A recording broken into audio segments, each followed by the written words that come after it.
Now, Friday Night Blitz on KEZI 9 News.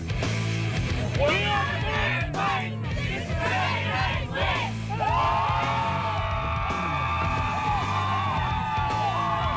Welcome to Friday Night Blitz. I'm Jake Sivan alongside Eric Elkin. It's only week 2, but boy, we had some great matchups tonight. Number 3 Sheldon visiting number 2 Central Catholic in 6A, and the top 2 teams in 5A, Sherwood at Marist, in 2 games that could be state title games come December. So we'll get things started off with Sheldon at Central Catholic, a rematch of last year's state semifinal. Sheldon won 18-9 in that game. This one a bit more high scoring. First quarter, after a couple of safeties, Sheldon with a trick play.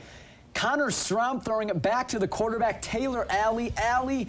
Great run after the catch from the QB. He's a dual threat QB, triple threat he can catch it to, down to the 5. Then Alley dishes out a hit of his own. Zone read taking it across the goal line, makes it 11-7 Irish.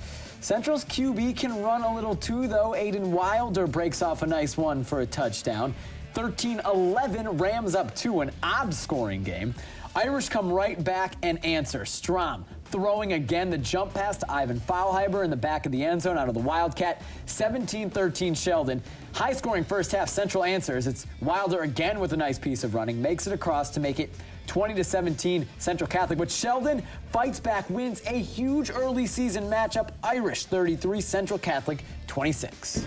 Thurston with its home opener after getting blown out by Aloha last week, hosting West Salem. By the way, Thomas Tyner 400 yards rushing, 4 more touchdowns today. First quarter, Thurston's Corey Wyke takes it up the middle for the first touchdown of the game. That made it 7-0 Thurston. Later in the first quarter, West Salem responds. Riley Newman will throw the perfect dump pass off to Ambrose, and runs for the touchdown. The missed extra point, though, so the score is 7-6, still in favor of Thurston. Later in the second quarter, Thurston's Corey Wyke again, this time to his left. Wyke, a little shake and bake there, all the way in for the touchdown. That put Thurston up 21-6. Later in the second quarter, Thurston with the ball, but, coughs it up. West Salem's Eric Egbert, spelled with a K, by the way, I like it, recovers it. West Salem ball. Thurston goes on to lose 44-35 the final. It was the home opener for South Eugene as well, hosting Willamette. Great game. First quarter, Willamette up by 7, but South is driving. A tip ball on the pass, and it'll be picked off by Willamette. Trevor White on the interception. Then the next play, the Wolverines take advantage. Mitchell Cosi deep down the field to Cam Ferguson. Touchdown Willamette, 14-0 Wolverines. But South would respond. They've shown a lot of fight in the first 2 games of this season. Liam Duncan hitting Connor Still across the middle for a touchdown, 14-7. Still in the first quarter, Lincoln James from South runs it in for a score, tied at 14. This was back and forth all night. Willamette goes on to win, high-scoring game, 48-42. One other game from the 6A Southern Oregon Conference, Roseburg gets doubled up at Sprague, 40-20. The game of the night, at least on paper, was in 5A number 1 Sherwood in town to take on the second-ranked Spartans. It's a rematch of the 2010 state title game, which Sherwood won by 3 in overtime. A heavyweight matchup at Marist High School. We pick things up in the third quarter. Sherwood with the ball.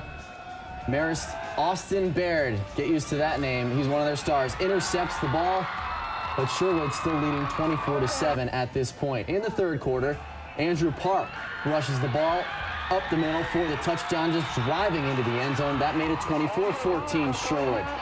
In the fourth quarter, Marist Cameron Smith will find Austin Baird for the touchdown. That made it 31-20 Sherwood, but Sherwood's still holding on to this lead in the fourth quarter. Sherwood's Christian Morris puts the icing on the cake, runs in for the touchdown. Marist defense can't do anything about it. 38-20 Sherwood. Shows why it's number 1. They might play again this season. Deion Jordan at the Liberty Churchill game. I get it, the praying mantis. That's a real praying mantis. Pretty cool. Into the third quarter, Mitch Reese hits Andrew Benyon for a touchdown.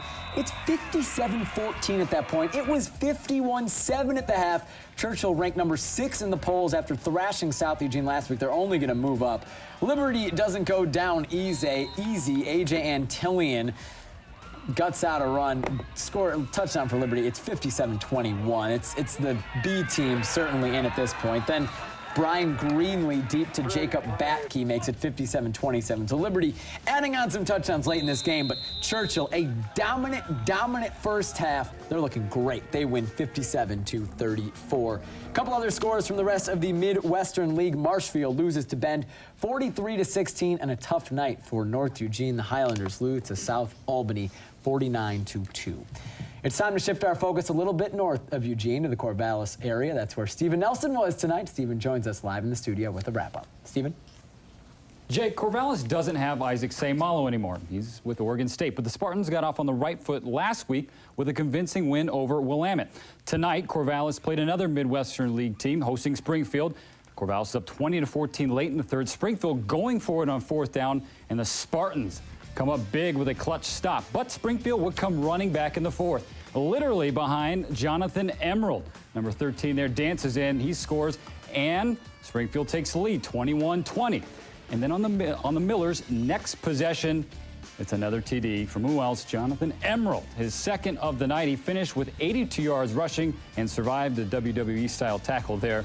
It would be 28-20 after that touchdown. Corvallis would score late, but missed out on the two-point conversion. So the final score, 28-26 Springfield. Crescent Valley lost last week to Radford, trying to bounce back this week against Putnam. It was a defensive battle in the second quarter, kind of slowly developing game. Crescent Valley up 10-7. Tanner Faez with the sack, and then another sack teaming up with Austin Powell. The Raiders' offense now, touchdown run from Nick Possessi. Bulldozes his way in at 17-7 Crescent Valley. Possessi trying to quench his thirst after that touchdown run. First bottle, malfunction. The second bottle, yeah, there's nothing in there. He would eventually get a sip of water. Crescent Valley would win it by a final of 43-22. Lebanon making the long trip south to take on Ashland. Second quarter, Ashland up 7-0. QB Daniel White will decide, I'll keep it myself, and he'll go on a 33-yard run. That'll end in the end zone. Ashland up 13-0 over Lebanon. Still second quarter, and it's the same score. Lebanon's R.J. Atterbury. Attaboy with a big tackle on Taman Pravratsky. That's a fun name to say. Pravratsky would then get a hammer hit of himself here on Aaron Teixeira. Pile drives him into the ground. Still in the second quarter now. It's Daniel White again. This time through the air. 28-yard TD pass to Carter Glick. That made it 20-0 Ashland. Lebanon couldn't get anything going in the second half. Warriors lose 23-6. Also in Mid-Willamette League play, West Albany wins by 15 points over Lake Ridge, 49-34. So the big win for Springfield over Corvallis highlights the 5A games this week. Eric and Jake, back to you guys. Thanks a lot, Stephen. Tons of action already. We've got plenty more, including our KEZI 9+ game of the week. That's right. Pleasant Hill debuted its brand new turf field against rival Creswell. Highlights of that and more coming up next.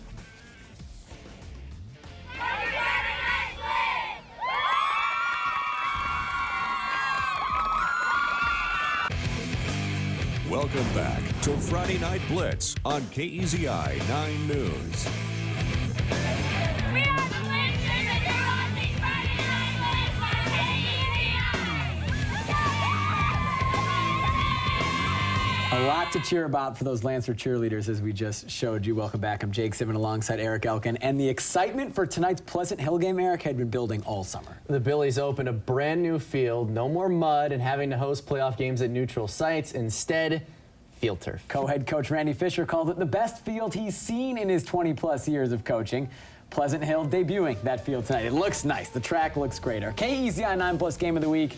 The game started out sloppy, but picked up in the first quarter. Ryland Hayter to the 6'4" Travis Fritz, 7-0 Billies. Creswell struck back immediately. This is their first play after the kickoff. Damian Cook breaks a tackle at the line, cuts upfield, has a lot of blockers, is patient, uses the blockers, and is gone. It was like a 1-on-5 break after that point. 60-yard touchdown. Game is tied at 7. Pleasant Hill took over in the second quarter. Ryland Hayter to Jackson Birch, their second hookup for a touchdown in minutes. 20-7 Pleasant Hill, still in the second. Hayter over the middle to Cody Wilson, who makes a great catch. He had to reach behind him, and then makes a great cut into open field. Touchdown Billies, 27-7. 27-14 at halftime. After the break, it's Charlie Ward, not the former Heisman winner, former New York Knick, 2-yard touchdown run for Ward. Pleasant Hill wins 38-21 after a shaky start. Their QB settled down and led the Billies to a win on their new field. Well, I think Ryland just finally settled in and made his reads. After he started making his reads, he threw the ball well. I think he was throwing it a little soft up front, letting the defense get under it, and after he made that adjustment, he did a good job. How about the field? Let's talk about that. The opening of this gorgeous field, playing on it for the first time in a real game, being able to coach on it. What was it like for you?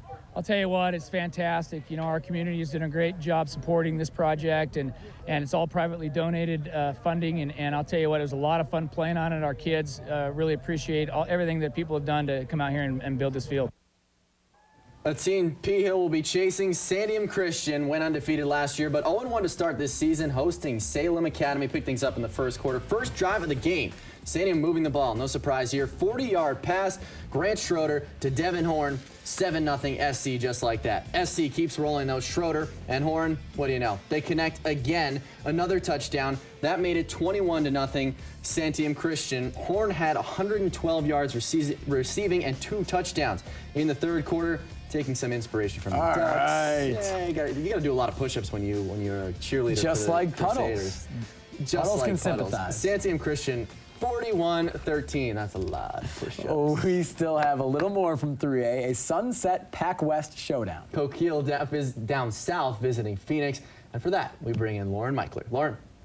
Well, guys, Harrisburg opened the season last week with a shutout, and tonight their final non-league game before jumping into the Pac West schedule. And going into the second half, this also looked like a shutout, but Glide came in hot, scoring 2 TDs, each with a 2-point conversion on top, and then this safety to tie it up 18 all.